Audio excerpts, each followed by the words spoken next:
शांति बनाए रखें, बैठे रहे, स्थान को नहीं छोड़ेंगे। बहुत सुंदर प्रस्तुति, क्या बात है। कंसराम जी मंच की ओर बढ़ते हुए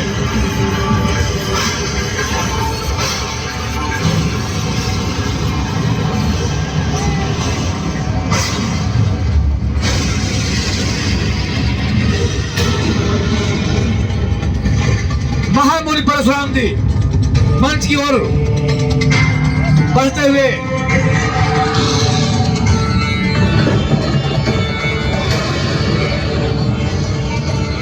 भगवत यज्ञ हो चुका है, उन्हें खबर हो चुकी है, देवी शक्ति से जानकारी हो गई है कि भगवान शंकर जी का शिव जी का धनुष टूट गया है, इसीलिए वो पधार रहे हैं।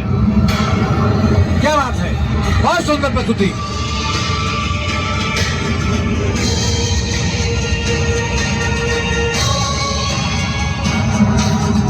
भगवान परशुराम,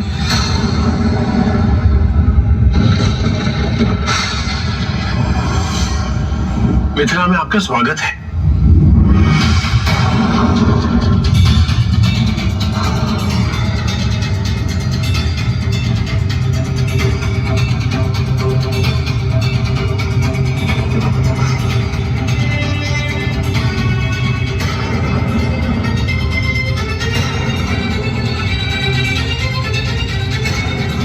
यज्ञशाला को जिसने मेरे गुरु भगवान शिव के इस धनुष को भंग करने का पाप किया, कौन है जिसने ऐसा दुस्साहस करके अपनी मौत को निमंत्रण दिया? बहुत सुंदर। सामने आए मेरे।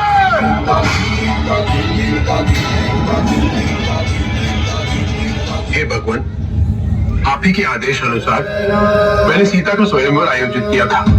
आप ही ने कहा था कि जो भी भगवान शिव के धनुष को उठाकर उस पर प्रत्यंचा चढ़ाएगा वो प्रत्यंचा चढ़ाने की बात हुई थी, धनुष भंग करने की नहीं। ये पाप है।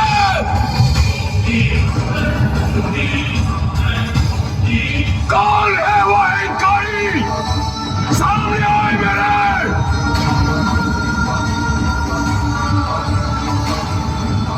आज इसकी मृत्यु निश्चित है।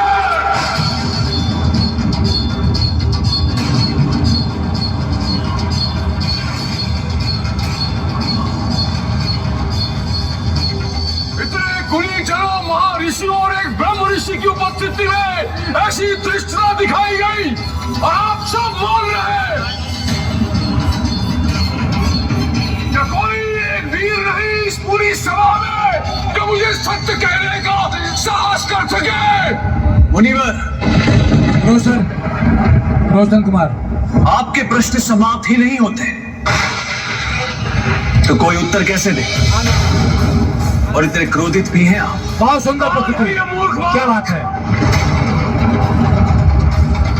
जो नहीं जानता कि मैं कौन हूँ। मुझे भली भांति ज्ञात है कि आप कौन हैं। आप क्षत्रिय कुल नाशक, बाल ब्रह्मचारी, अत्यंत क्रोधी प्रभु परशुराम है।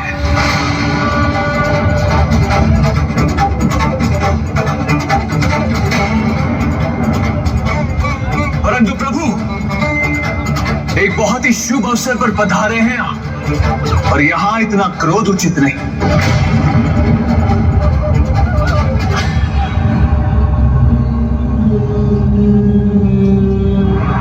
ये बालक इतना सुस्त क्यों है? शिवा, मोबाइल कर दो। शिवा, प्रतीत होता है ये मेरे प्रकोप से अनभिज्ञ है। आपके प्रकोप से कोई अनभिज्ञ कैसे हो सकता है प्रभु? किस प्रकार एक कार्तवीर्य के दोष के कारण कई निर्दोष योद्धाओं का हत्या किया आपने। तो योद्धा कैसे भूल सकता है?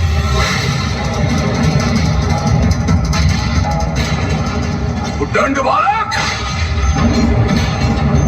भार्गव परशुराम जी को नमन। ये कौशल नरेश महाराज दशरथ के पुत्र हैं, राम और लक्ष्मण।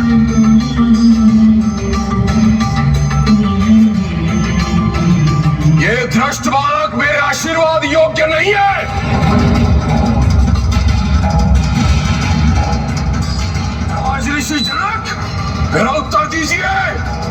नहीं तो जहां तक आपका राज्य है वहां तक की पृथ्वी उलट दूंगा। बहुत सुंदर।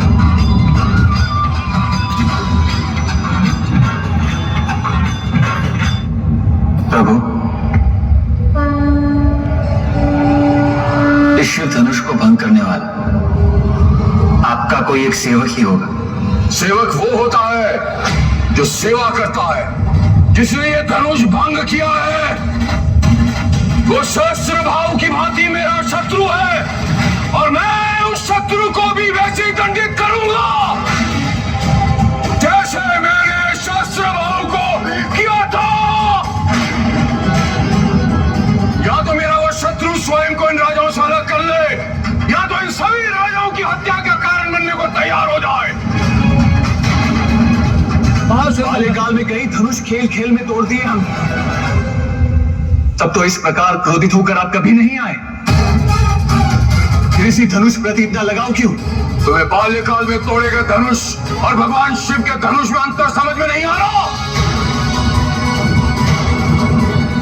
नहीं समझ आ रहा कि भगवान शिव का अपमान हुआ है। शांत हो जाए मुनिवर, ऋषियों को इतना क्रोध शोभा नहीं देता। उद्दंड बालक, मूर्ख है तू। क्यों अपने कुल का घातक बन रहा तू? क्यों अपनी मूर्खता से अपने कुल के लिए कलंक बन रहा है तू? कभी एक क्षण में तू काल का ग्रास हो जाएगा। क्षमा मुनिवर, क्षमा। बालकों के गुण और दोष साधुगण गिना नहीं करते।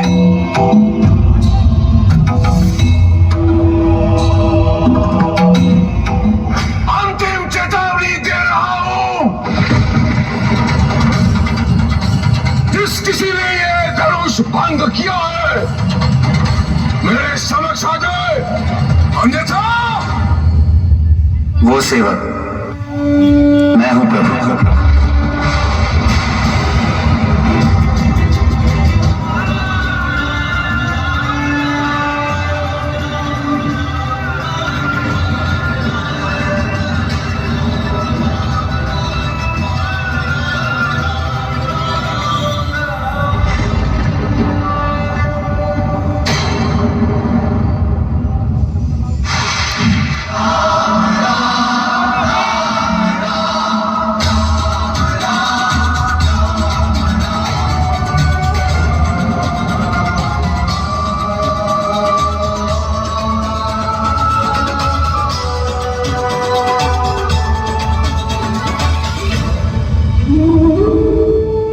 शिव धनुष मुझसे भंग अवश्य हुआ है, किंतु भगवान शिव का अपमान करने की मेरी मंशा कदापि नहीं थी। भगवान शिव का धनुष भंग करना ही उनका अपमान करने समान है।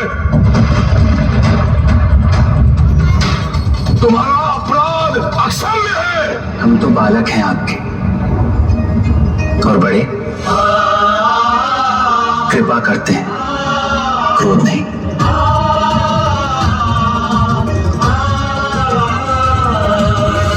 आप ज्ञानी हैं, सुशील हैं, वीर हैं, दया करें प्रभु। धनुष भंग करके तुम मुझे ज्ञान दे रहे हो? तुम्हारा अनुज मुझसे कटु वचन कहता है और तुम छल से मेरे सामने हाथ जोड़कर मुझसे विनय कर रहे हो। छल त्यागो, युद्ध करो मुझसे, नहीं तो भाई सहित तुम्हारा वध कर दिया जाएगा।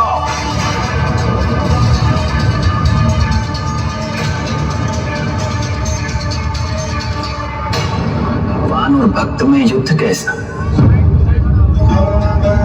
दिव्यता के किसी भी प्रतीक का अपमान तब है जब समाज उसके सही अर्थ की उपेक्षा कर उसे किसी और के अपमान या दमन का शस्त्र बना लेता है। यहाँ प्रत्यंचा चढ़ाने को लोगों ने अपने आत्मसम्मान से जोड़ लिया था, जबकि इसका उद्देश्य इसके बिल्कुल विपरीत था।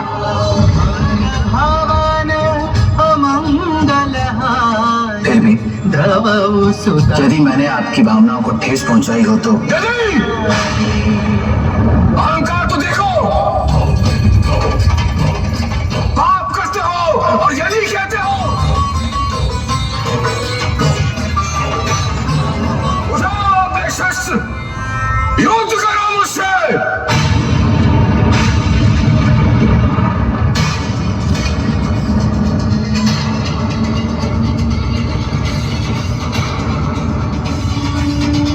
बहुत सुंदर प्रस्तुति है, क्या बात है।